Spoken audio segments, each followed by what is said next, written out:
Good day, everyone. Welcome to Real Conservative News. I'm your host, Nathaniel Rajkumar. Starting off locally here in Trinidad and Tobago, it appeared to be good news yesterday, but I knew most likely that's exactly what the state was going to do. Let's get into it. Hopes of businessman Dominic Hadeed and his wife Genevieve being reunited with their children last night were dashed. The Court of Appeal in a late night session stayed an earlier decision given yesterday for their immediate release from the Golden Grove prison and for them to be placed under house arrest. I feel part of the whole thing. Well, not really. The appeal will still come anyhow you take it. So my dear UNC fanatics, that is not something to celebrate. It's just a technicality. The Court of Appeal had no choice but to just end up saying, okay, you want it to be appealed? Well, then our decision will have to be delayed. It's as simple as that. That's not a victory. My dear UNC scholars, gosh boy. The Hadeeds will now have to await the outcome of a Privy Council ruling on the matter brought by the state. And here the sad thing about it is no date and time have as yet been determined by the Privy Council hearing. Let's just hope that the lawyers could be able to try to expedite this case as well. The millions just going up, people. The millions for this lawsuit just going up. Might end up in the hundreds of millions. Taxpayers might have to end up paying and compensating this couple for. Wow, boy. The Hadeeds have a serious issue to be tried, though. But this was the ruling earlier yesterday, and this is what would have been considered a sort of a victory for the Hadeeds.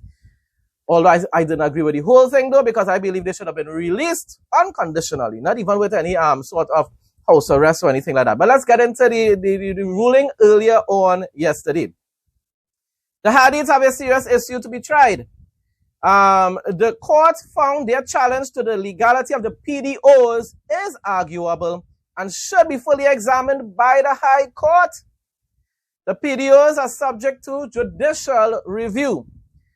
The court held, listen to this, that even during a state of emergency, my dear UNC scholars, listen to this. All of you all that are boasting like David Welch, all of you that are celebrating the decision last night, you all did not go and read what the judges in the appeal court actually said.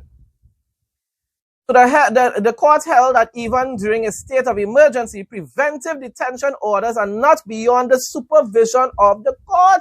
You can't just be going and telling the court, the judges in the court, well, Your Honor, we have intelligence, but sadly we cannot provide that intelligence to you. We cannot provide that information to you because it's sensitive information. What?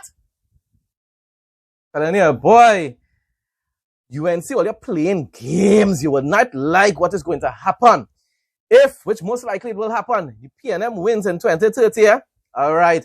The monster you're creating today, you will regret it. Let's just hope. Let's just hope it doesn't reach to that.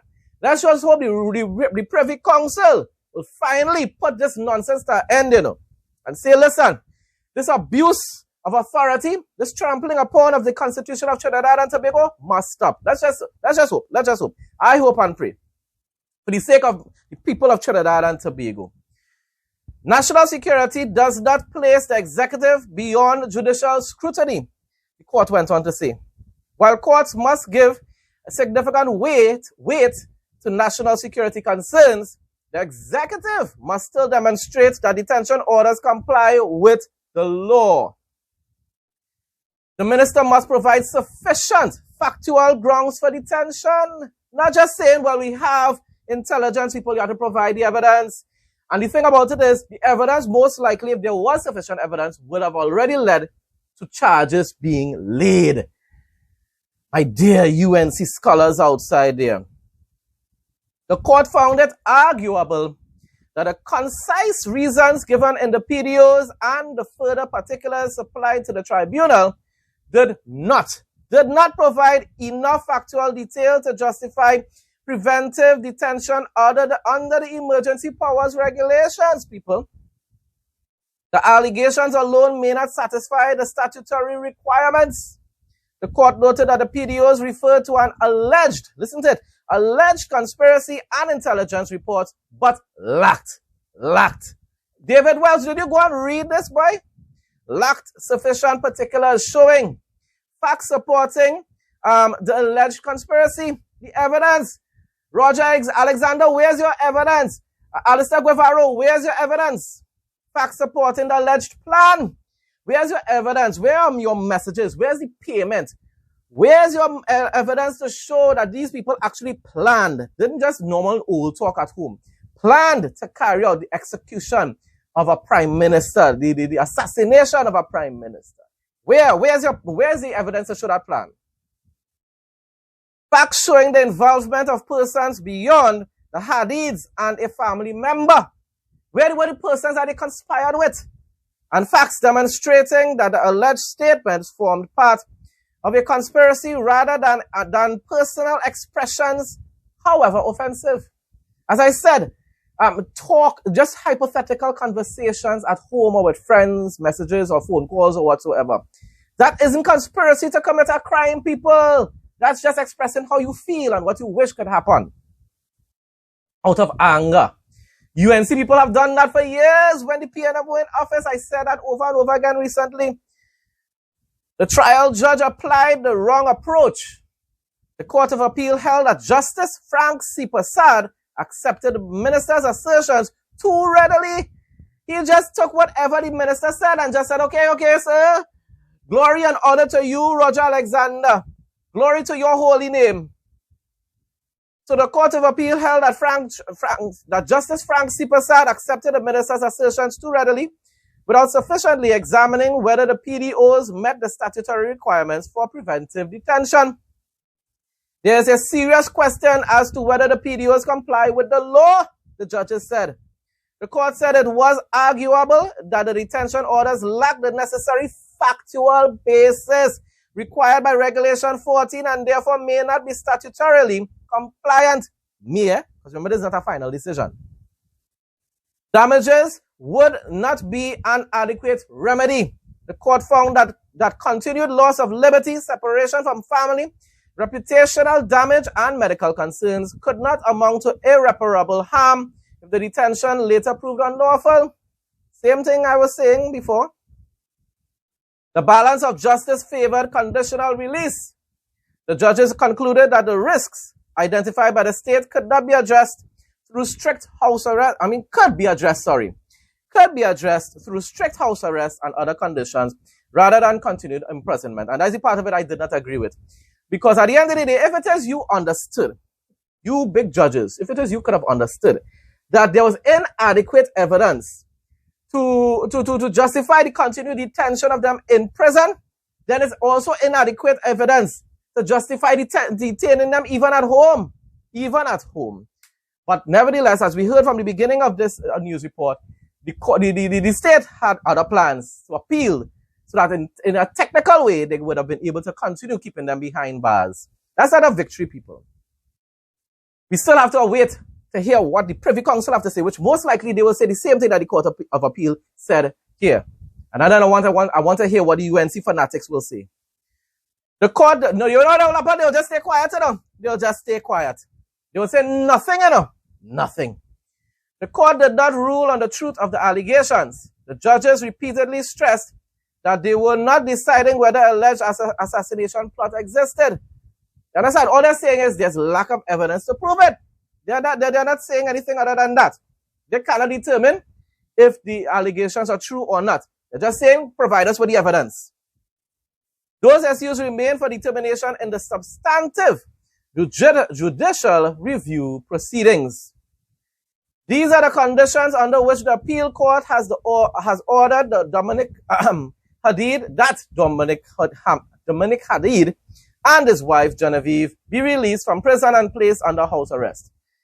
Number one, confinement to the designated residence. And this is what I'm saying. After saying all that and saying how the state failed to provide proper evidence to justify what they were doing, you still ended up putting these people under a lot of pressure here, But I'm sure they would have been very happy to be at least home. State had other plans. Number two, to surrender all passports and other travel documents. To surrender all firearms in their possession, of course, legal firearms. To surrender all communication devices, you see? Communication devices and all, so they would not be able to contact anyone. not to communicate with persons outside the location, whether directly or indirectly, without prior approval by the Commissioner of Police, not to attempt to leave the home without the permission of the Commissioner of Police, not permitted to have visitors without prior approval by the Commissioner of Police. Only listed and approved medical and legal practitioners or caregivers will also permitted to enter the home. You know why? Because, of course, you don't want any and anybody going in the home, have contact with them, that could end up having sort of interactions with other individuals outside here that could conspire any sort of crime. You understand what I'm showing you? To allow entry onto the premises by an authorized and designated member of the police service at reasonable times to conduct inspections to confirm compliance. So you see, all this was still stated by the court, and yet the state decided, no, we just don't want them out of prison at all. This would have been sufficient to the people.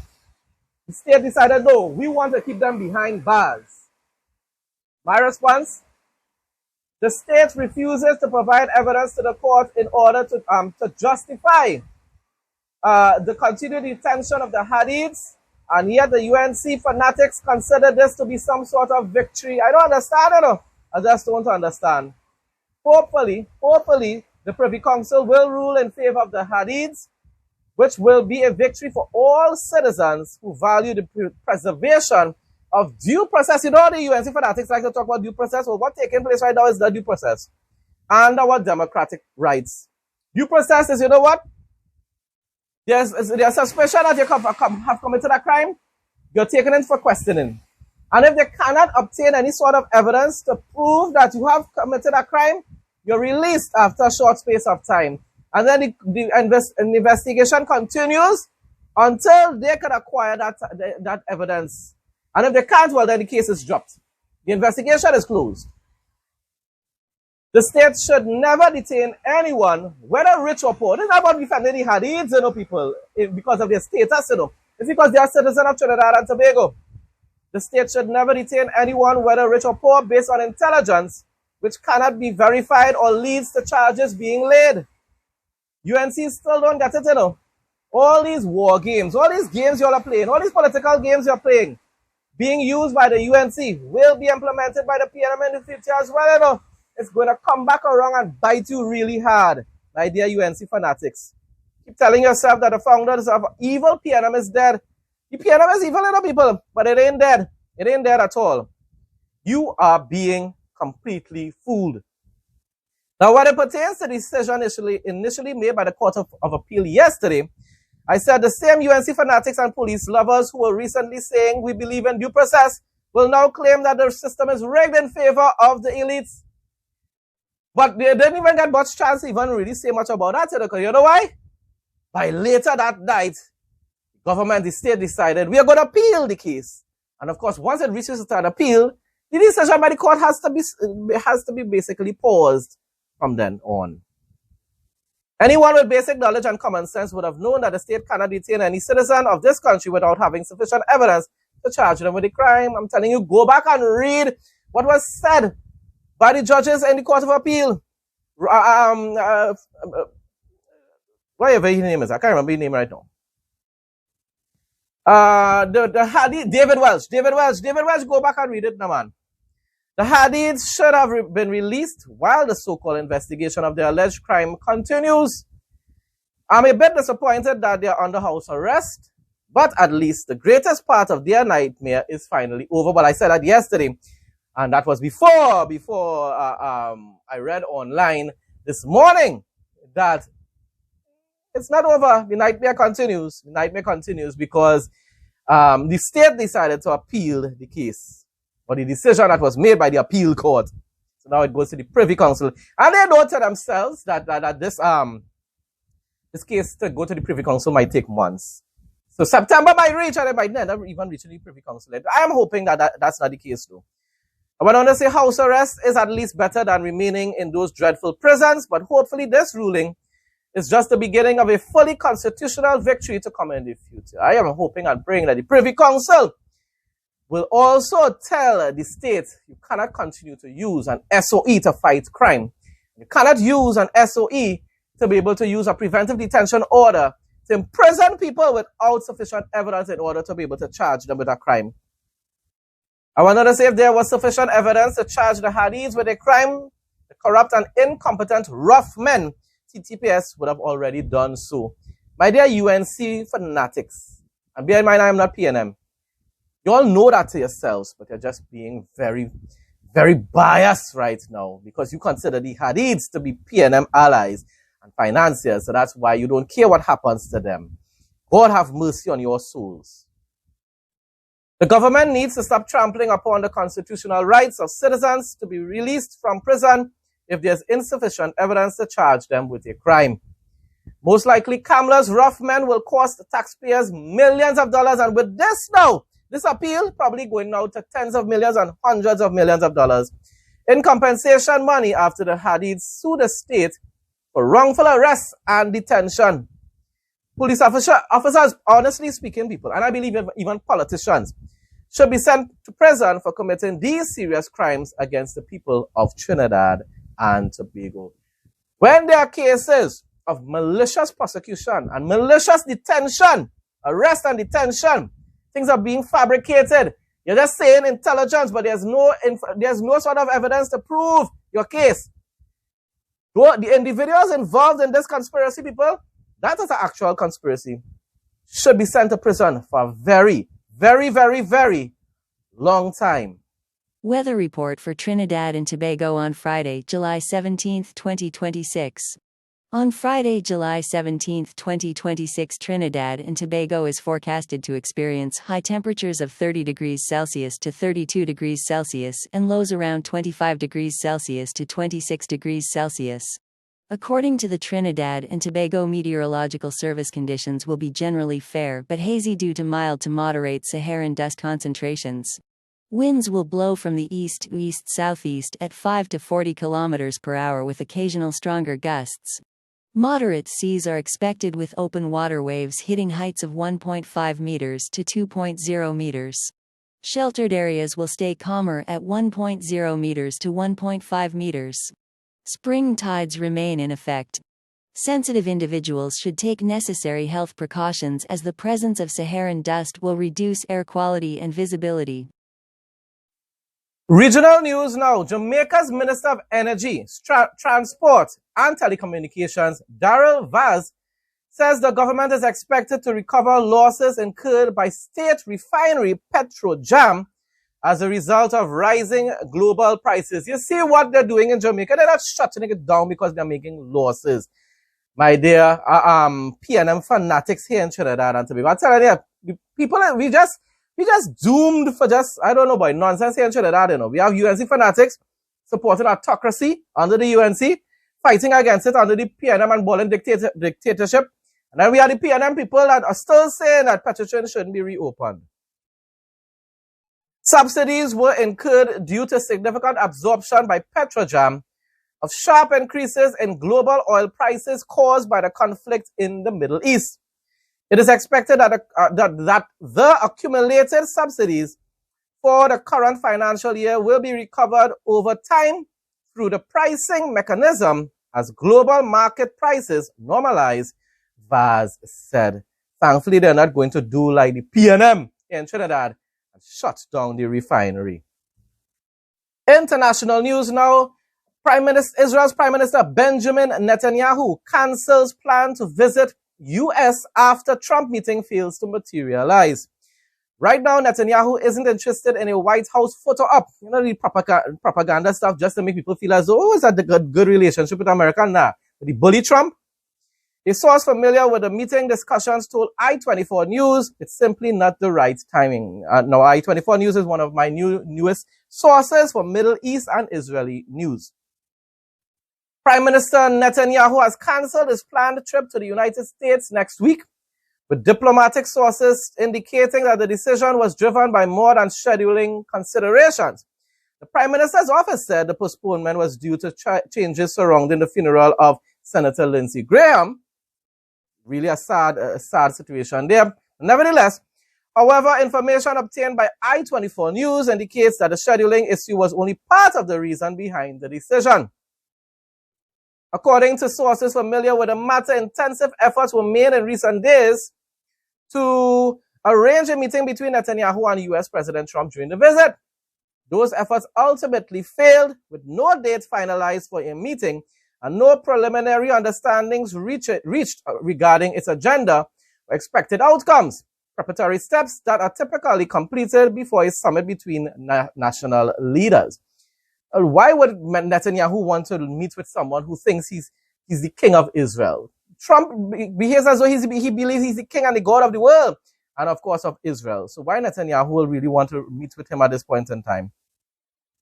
The diplomatic backdrop has become increasingly complicated following the collapse of the proposed U.S. Memorandum of Understanding, which would have never been successful. My goodness, Trump, you cannot make deals with terrorists. At the same time, tensions have grown within the Trump administration over its approach to Iran. Those strains were highlighted by Vice President J.D. Vance's recent criticism of what he described as Israeli attempts to influence the administration's policy on the issue. You could understand, you could believe that Vice President J.D. Vance basically contradicting what Trump says, trying to accuse Israel of manipulating Trump, sounding like Tucker Carlson and Candace Owens. Telling you. And Mr. Fati was warning about Vance for a while now.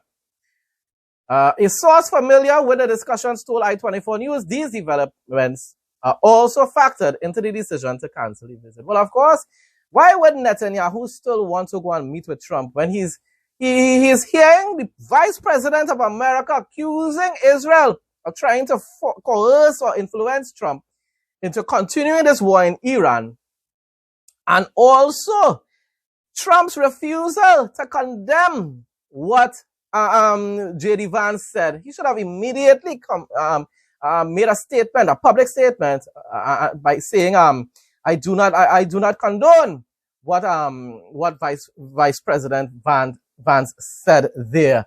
I do not agree with it."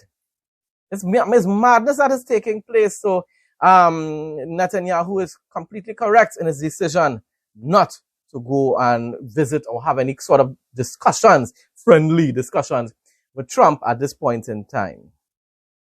Bible quote of the day. Psalm 133, 1-3. A celebration of unity. Behold, how good and how pleasant it is for brethren to dwell together in unity. It is like the precious ointment upon the head, that ran down upon the beard, even Aaron's beard, that went down to the skirts of his garments, as the dew of Hermon, and as the dew that descended upon the mountains of Zion, for there the Lord commanded the blessing, even life forevermore.